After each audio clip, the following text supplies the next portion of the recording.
Larry Norris. Larry is the founder of Erie. We are all here today because of Larry. He's currently a PhD student at the California Institute of Integral Studies in the East-West program. He won the Kransky Scholarship for Anthropogenic Studies in 2011. And today he's gonna talk about ayahuasca visions and insights. Please give a warm round of applause for Larry. All right, so here's the experience. So just sit back and relax for a second. I could see it was as if there was a big curtain with very tiny strands of beads that were so close together. It was as if it was a solid, but you could move through it. And when you moved through it, you were just in this incredible place of spaciousness, of time and space, and to be able to move back and forth between the two, and be in both at the same time was negotiated and learned and worked with. To just be present in this complete expanse of everything that holds everything, every possibility, every idea, every dream is all just all there. It is all present there. And I can see that if one's ego or one thought they were the center of that, then there would have to be a boundary of that, because you'd have to know where the edges were to know you were in the center. So by dissolving the feeling of being in the center of it, then there were no boundaries or limits. It was limitless. And the ability to choose anything you want, and to move into that choice, or move back from that choice, one that didn't suit or fit. It's all there. And within that expansiveness, and that place of all possibilities, is also within humanity, within the humanity of the self.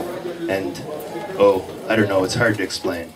It's funny that a lot of these experiences that I recorded, that's how they end. It's hard to explain. This ineffable quality is a really important component. So that's just kind of open up a little bit of a journey for you. And I'll talk a little bit of, I'm sure everyone here by now has heard a million times what ayahuasca is, but I'll just briefly go over it again. It's a combination of two plants. One is a Banisteriopsis caapi, which holds a monoamine oxidase. The other one is Psychotroph viridis, and this holds a DMT molecule. There are other components that work with different types of brews, but these are the two main that are used.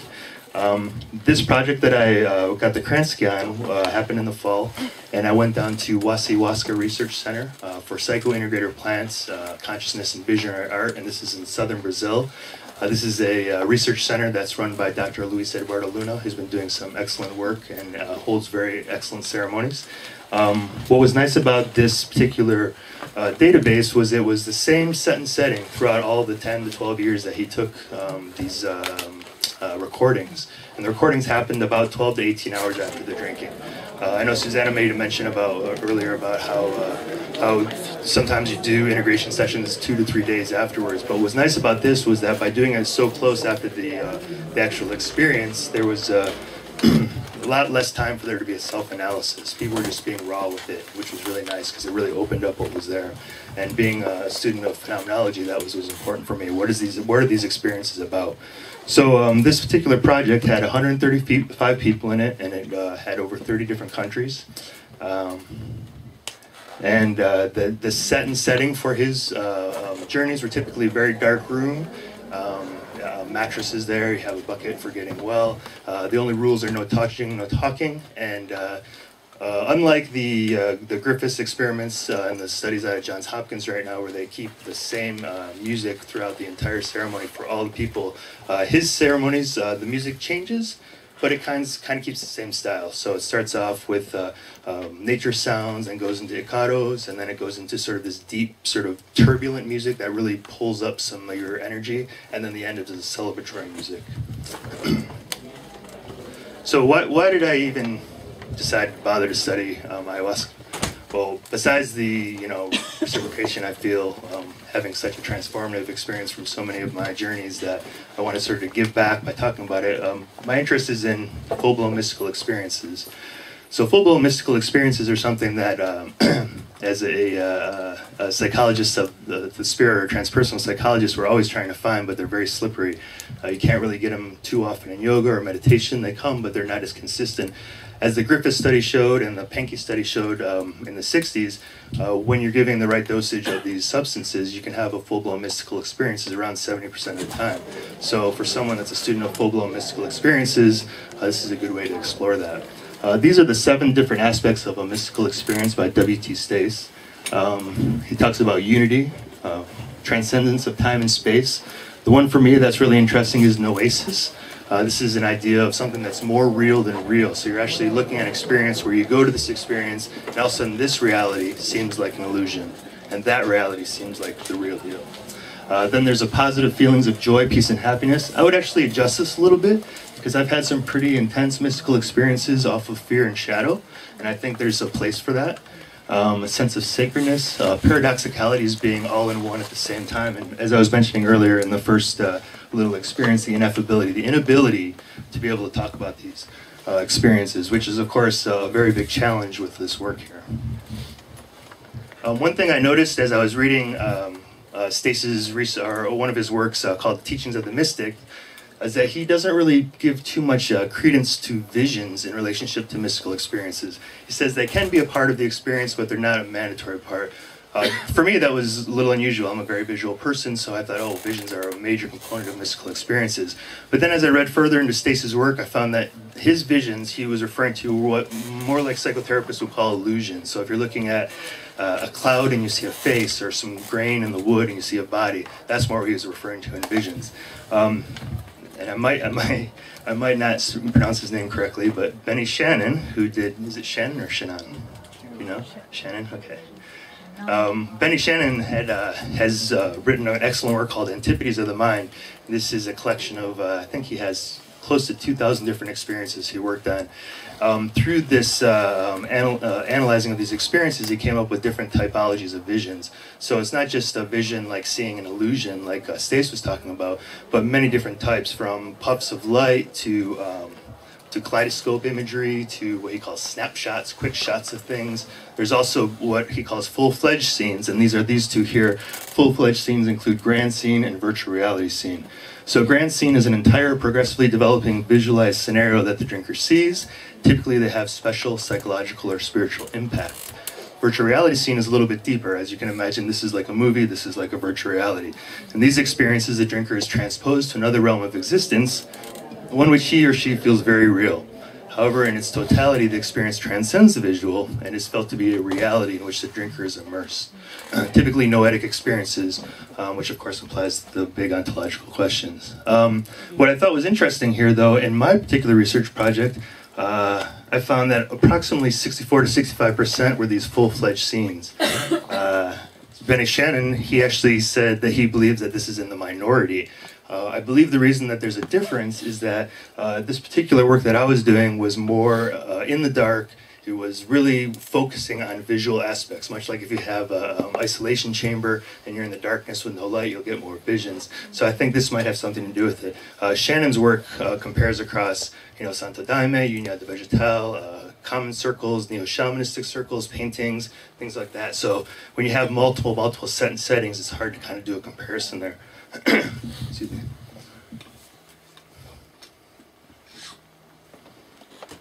So this is a quote that Shannon had about ontology, and this is kind of the crux of the talk here. What's interesting about Shannon is he's really cognitive psychologist. He kind of stays the straight line a lot of times, but this quote kind of opened up some things for me, and I thought was interesting. In fact, my basic position was that psychologists should not bother with ontology at all, and that when engaged in cognitive research, they should not be concerned with ontological questions. The ayahuasca experience forced ontology on me. Often the things I saw under the intoxication impressed me as being so real that the conclusion was unavoidable. Truly existing other realities are being revealed.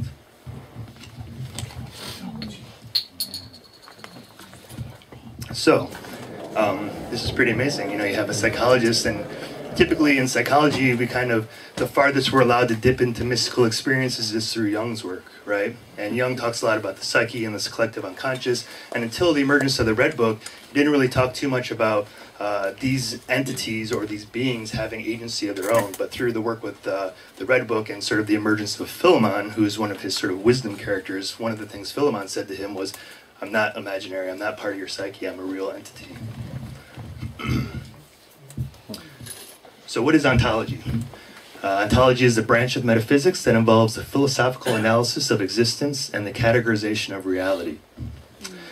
So when we're talking about these things, as we've heard quite a few times, the term plant teacher or noesis, what do these terms imply? And how do we work with them in a situation where we have some policy problems? And this is a quote by Kenneth Tupper, who's doing some excellent work in Canada on policy. Plant teachers imply that there's an agent outside of you that knows something that you don't know. There's an entity or being that's sort of independent of you. This is what he says about the policy problems. Ayahuasca is quintessentially a plant teacher, a national divinatory mechanism that can provide esoteric knowledge to adepts skilled in negotiating its remarkable effects. These conceptualizations pose a challenge to modern Western drug policies and laws, which are premised on a rationalist positivist ontology that constructs psychoactive substances essentially as chemicals and their effects as simply mechanistic. So ayahuasca poses a lot of problems for Western science because we're so set on the idea that, oh, it's just a chemical, oh, it's just brain chemistry, there's nothing else there, there's no other entities, there's no beings. Even the thought of bringing up entities and beings in psychology is challenging.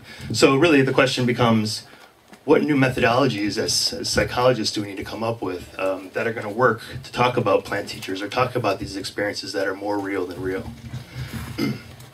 So, for me, when I think of my personal experiences, when does an experience for me live in a way that I know it's not something that I might have heard from somewhere else or maybe subconsciously knew about? And typically, these are coming from insights. If I can come away from an experience and have something that I've never learned before from anything else, I've never studied it, but there's a piece of knowledge that I can bring back, and it turns out to be accurate, then I'm starting to wonder, what does this mean?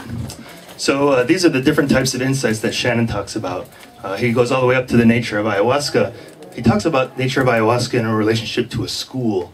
He didn't really talk about navigation too much. I'm guessing this would go under that topic, but for me, this is where the most strong insights come, because it's not something that I maybe heard in a movie or had a conversation with somebody at some point in time and thought, oh, okay, maybe that philosophy just kind of came into my head and I didn't realize it. Navigation, usually you're learning on the spot. How do I move through this place? What techniques do I need to move through this place where you're all in one at the same time? How do you move through a place where you're everything? How do you even move in that sense, right? So when I have insights, this is the area that I think is the most interesting, and actually put together a really nice interview on navigation not too long ago. However, the problem with insights goes back to the ineffability question.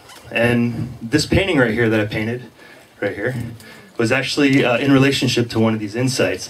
And the way it worked was this lady was talking about how planets were formed, right? And she says, I came to realize that I had this insight in my journey. There was no Big Bang or anything. It was just an alien blowing bubbles. And these bubbles turned into planets. So, of course, I'm thinking, well, so much for my insights, right? Like, there's no alien blowing bubbles to create planets. Synchronistically, 3 or 4 days later, I came across this research talks about the formation of protoplanets. And it turns out that the sun, or an alien, will break off filaments that will float off into space, and these will become the seeds for protoplanets. So even though she wasn't using the scientific wording, she was right on. So I painted this painting for her in that respect.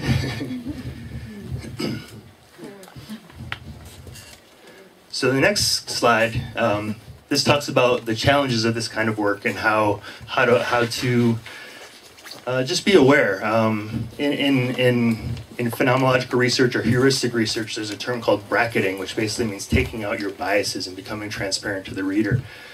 It's hard enough to bracket as a human in this kind of reality, but when you're also talking about other realities, other dimensions, other things, bracketing your humanness out is very, very challenging.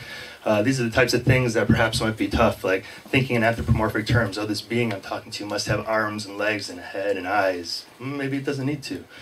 Thinking from my personal containing myth, I come from the U.S. I was raised, in a Christian religion at one point in time, which I'm no longer a part of. But this was my old personal containing myth. Thinking, and this is kind of strange, thinking from a carbon-based system of physical material, like things are supposed to be solid. You can't move through fabric of space, right?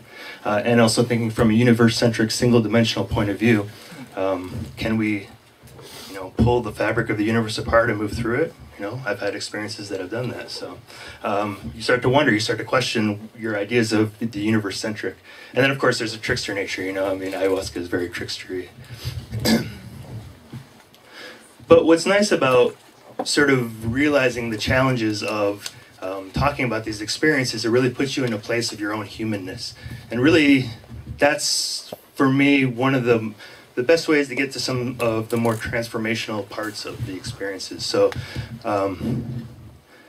through the research, I found that surrender and letting go was the most successful way to get to a transformational experience. Anytime somebody resisted, or there was fear, or there was other things, and I did mention that fear was a good thing and early in the mystical experiences, but specifically surrender and letting go and allowing yourself to open up to the experience really caused for the most transformation. But this quote here talks about how even though we're human, perhaps it'll help us. So madness is just a result of arrogance and ignorance of the mind, which believes to be something, a god, or whatever it believes itself to be. And if I reduce myself to this frail humanness, there's a safety inside of this, and this helps me to navigate to an extreme limitless state. So this is kind of important here because a lot of us here are talking about guiding. How are we going to do this guiding? How are we going to create this Western guiding for shamanistic settings? And why even bother to learn to navigate or explore? And I think it's really important to start maybe figuring out, how do we map these places? How do we look into what is out there? Because if we're just guiding people by holding a container for them, we're missing a major part of the experience. So what can we learn? Can we create a map? Can we sort of understand these places? Can we talk to these entities? Can we get some sort of sensation of what's out there? And how do we do that from a Western science point of view? Is there a way to create this methodology? And then, of course, the last slide I'm going to show here is just the basic taxonomy of some of the experiences that I went. So I had about 20, out of the 1,000 experiences I had, I broke it into about 20 different categories. For me, the ones that were most interesting were education, which included teaching, insights, downloads, navigation, school, student, metaphysical components, consciousness, energy, symbols, infinity, ineffable portals. This one I haven't come up with a better word for, but self-stuff seems to work. There's awareness, pure land, birth, ego, higher self, duality, shadow, psyche. So it's really interesting how many of these experiences fell under these different categories, and a couple different experiences which are going to be further explored. There's a really interesting case study here where there's a lady who went through some very serious sexual trauma over the course of her life, and watching the healing process over the course of her 30 journeys, it was really amazing to see her go through anger and hatred and forgiveness and love and back to anger again. And And then, of course, the last little one, fun fact for quantitative lovers, because I've been talking about philosophy and qualitative stuff right now. So 22.6% of the people that were involved, of the 130 people, said it was one of the most sacred experiences in their life. This is something that was shown in the Griffith study as well.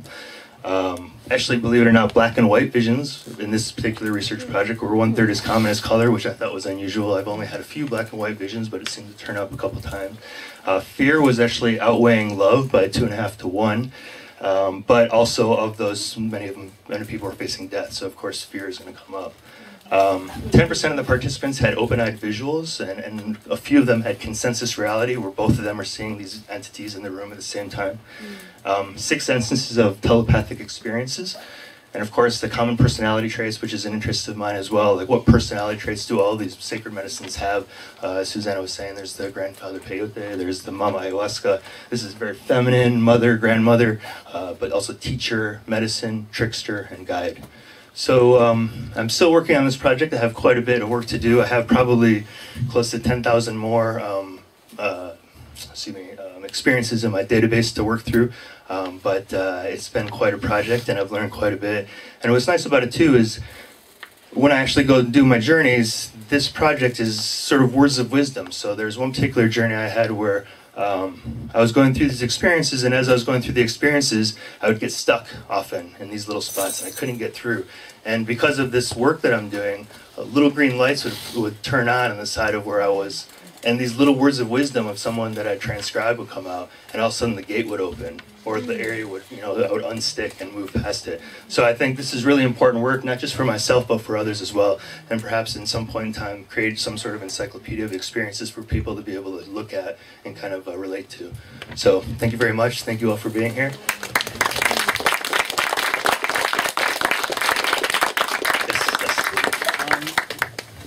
Were you correlating with the admixtures, or was it all the same formula? No, it was pretty much all the same formula. I mean, there might have been variations as far as DMT content or not, but I don't know really how to have been able to quantify that. Okay. Yeah. Mm-hmm. Yes, sir. So you're talking about mapping. Were you able to start sketching a map? Or? Well, I mean, as an artist, every art piece I do is part of the map, I think, and that's just, I think Alex Gray even mentioned this the other day, is like, visionary artists are not actually creating something, we're just representing the places that we've seen. So I think that's a really important aspect to start paying attention right now, at least for myself, what's going on in the visionary art world, what types of experiences are people trying to portray, because it's not really about creation anymore, it's about like, hey, I was here, check it out.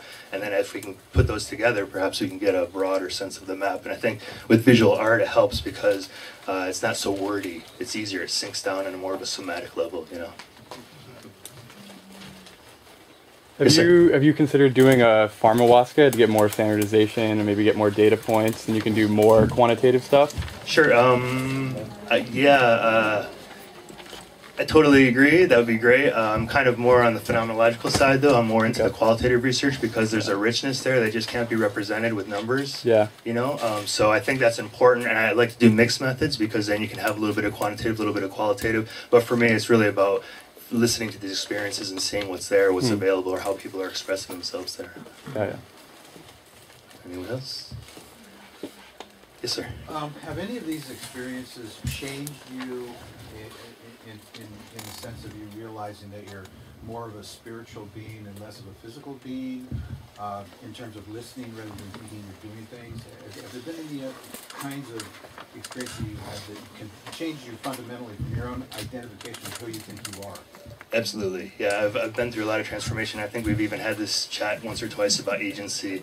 And, I personally believe that I do have a bit of agency, and I'm not just sort of flowing with the wind, if you will. Like, I can sort of move. I mean, if I didn't have agency, maybe if I just let things happen, and we maybe wouldn't all be here, because it does take a lot of work and you really have to focus on things, So just the conference alone just shows that having a little bit of agency will really get things done. So I understand your question as far as like,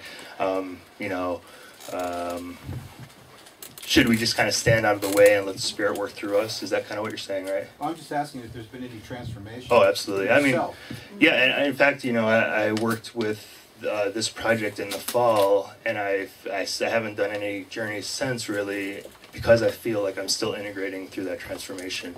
It's not, an easy kind of, okay, I'm ready to do another round. It's like, okay, whoa, I really am working through this still. So the transformation happens, but it takes sometimes a year or more to get some experiences to fully ground into your body. Yes? What's the original the doctor you said, the research center in South Brazil? Yeah, his name is Luis Eduardo Luna, and he works at Ayahuasca, which is, you can go to www.ayahuasca.org and find out about his stuff. He's really focusing on the research aspect. He collects a lot of consciousness researchers and explores with them. So it's really amazing also to hear people that come out of these experiences that are already focused on this type of thought and then try and interpret what's going on. So really good checkout, yeah. Is there someone in the back? Yes, sir. Oh, the things you experience, do they change a lot from journey to journey? Yeah, is there a similarity to them? Well, that's actually really interesting because they do change because there's just so much going on. It's like you might just be focusing on one part, but what's interesting is like I had some transcriptions of myself from 2006 and from 2011, and when I looked at my 2006 ones, I realized that they're really close to my 2011 ones, and I had no idea until I heard the transcript. So again, certain things that you thought you've integrated, and then you come up with them again, you actually hear what you said, and you're like, oh, wow, I totally forgot about that. So so I think there's a constant evolution, but there's definitely themes. For me, there's themes at least, that I find. Yes, sir. But using DMT, many people tells I need some figures, like alien type things or whatever, right? Do you believe these entity is production of your own consciousness, or it really theirs? So, well, see, that's I guess that's sort of what I was trying to point out with the idea of insights, right?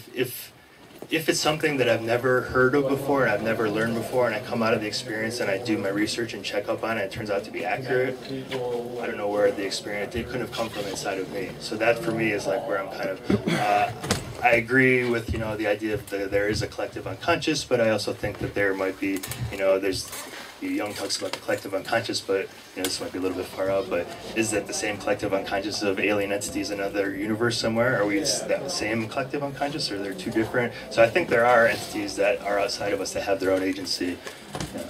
Yeah.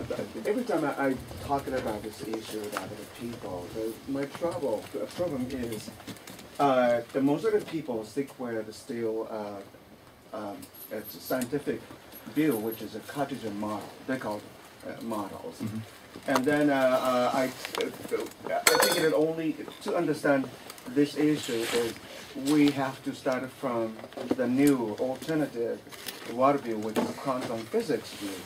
So or indigenous elder shamanistic view. I mean, that's been around for much longer than the West has been. So that's why it's meaning quantum physics. I would say, hey, the reality, physical reality, is just a reflection of the consciousness, the production of your own consciousness.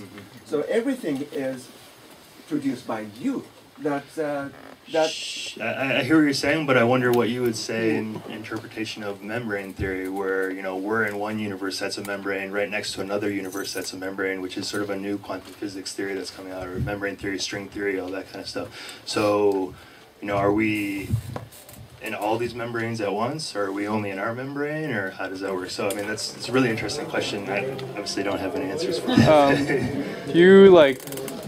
It might be for a different space, but it's like that's a really interesting conversation. So I don't know if you have more points you want to touch on, or if other people in the room want to go deeper into other things. But I personally have more thoughts on that for sure. This panel discussion on that kind of. Yeah, I just want to respect this space. Yeah, so, but maybe we should just have a conversation. Yeah. Cool. I was just wondering if you could share something more of the personal stuff, like how did you experience being in Brazil in Ayahuasca and the setting you found there, if you could share more about this. In what manner? What are you looking for here? No, how were the sessions? Well, you went to some sessions, right? So you could tell us about that. Oh, you're presenting. Well, I mean, what I really like about Dr. Luna's work is that he really doesn't put too much dogma onto the scene. He really allows you to have your own experience. He's there for support, he's there for healing, but he definitely comes at it from a researcher point of view. He's done plenty of work with indigenous elders as well, so he's got his training, but he really leaves it open. He's not really like, oh, you have to do it like this, or you have to do it like that. It's really just allowing for it to open up for you, and for me, that works. For other people, maybe it doesn't work. Some people need the strict Santo Daime, stand in a place and sing your hymns, which is great too, but I really like to have the independence to journey on my own. Yes, sir. Did you experience the death of the self, the sort of tearing away of the flesh? Absolutely, yeah, absolutely. There's one particular experience that I'm thinking of, which would be, and I'm still working on this experience, and this happened probably 8 or 9 years ago, which was sort of my first dip into non-duality, if you will, or whatever that might be, and how that, watching myself go to that place, and how the struggle was, and here I am trying to be one with everything, and I realized I was getting lonely. Like, what do you mean? How could I be getting lonely? I'm one with everything. What's going on? And then you start missing your earthly things or the material things, and you're kind of pulled into this space that's like, wait a second, I'm trying to escape my body. I'm just trying to escape my fears and my desires, but yet for some reason they're holding me down. So I would not say I was completely successful in that journey, but I have painted it quite a few times. So I understand that's the first step, is the death of the self. Yes. That's the first step, and then you go on. I mean, Yeah, I don't know necessarily if it's the first step, but it's definitely one of the steps. I agree, definitely, yeah, and I think that's important. And maybe not necessarily the death of the self fully, but you can have little ego deaths. There's terms like the little death. I even think there's a movie that came out recently talking about little deaths that can happen over the course of time and how you heal from those and move on. You know. Is that it? Yes, sir. In the back. Any tradition of this being done standing? Well, I think Santo Dame stands. Do they? Yeah. Okay. Yeah. They kind of stand in one spot and kind of move back and forth. Traditionally, you know, there's a big thing between sitting and lying down, and some indigenous cultures don't like the idea of laying down because they think that's disrespectful. But sometimes you have to move where you have to move, you know, and if lying down is where you need to be, then, you know, go for what you got to do, you know. And a related question, was it always nighttime? I've only done one experience in like the afternoon day-ish, and it was light, and I didn't really like that experience at all because it didn't allow me to. Every time I felt like I was getting into my work, it was pulled out either by a light or someone's movement, or someone's like, I want to sing a song, and you're like, but I want to work, you know. So, yeah. Minor correction. Yes. You don't really stand during the daime works. Most of the time you sit up. Okay. Some of them are dancing work, so you do like a little 2-foot shuffle back and forth. Okay, and thank also you. they will drink it during the day when they're making the medicine. I did what's called a fetchio with them, where you learn how to make medicine, and then you drink while you're working with the leaves and the vine. And stuff Fantastic. I've actually never done a Santo Dame experience, so this is just from hearsay. Yes, sir. Are you usually trying to reach the goal, or do you, when you go into the session, do you let go of trying to get? Well, and just letting it happen to when you? I hear goal, I also hear intention, and there's a whole, we have had a whole conversation in Susanna's class about intention and prayer and the difference between the two, and goal is kind of along those lines as well. But I think sometimes it's good to have sort of a focus, because you can go into experience, and if you really want to focus on something, you can get that work at least done, or at least partially done, or look into it. That's not going to happen all the time, and you know, it's not always going to be where you want to go. And I've had experiences where I've set goals and just got knocked out because it was like, no, I'm in control here, not you. What are you doing making goals? So, you know, you have to be a little cautious of that as well, you know, being too pretentious, if you will. Well, just another angle on that is that for some cultures it's a practice. So it in itself is a spiritual practice, like, you know, meditation or something. A goal, or how do you mean? I mean, drinking the medicine. Sure. You know, so for the daime, it's like a bi-weekly event, and it's a practice. For the Sequoia tribe, we do it, you know, almost every day for a couple months. You know, I don't think, you know, this idea of a goal or intention is kind of maybe a projection that we tend to have also. Possibly, yeah. Okay, thank you, everybody.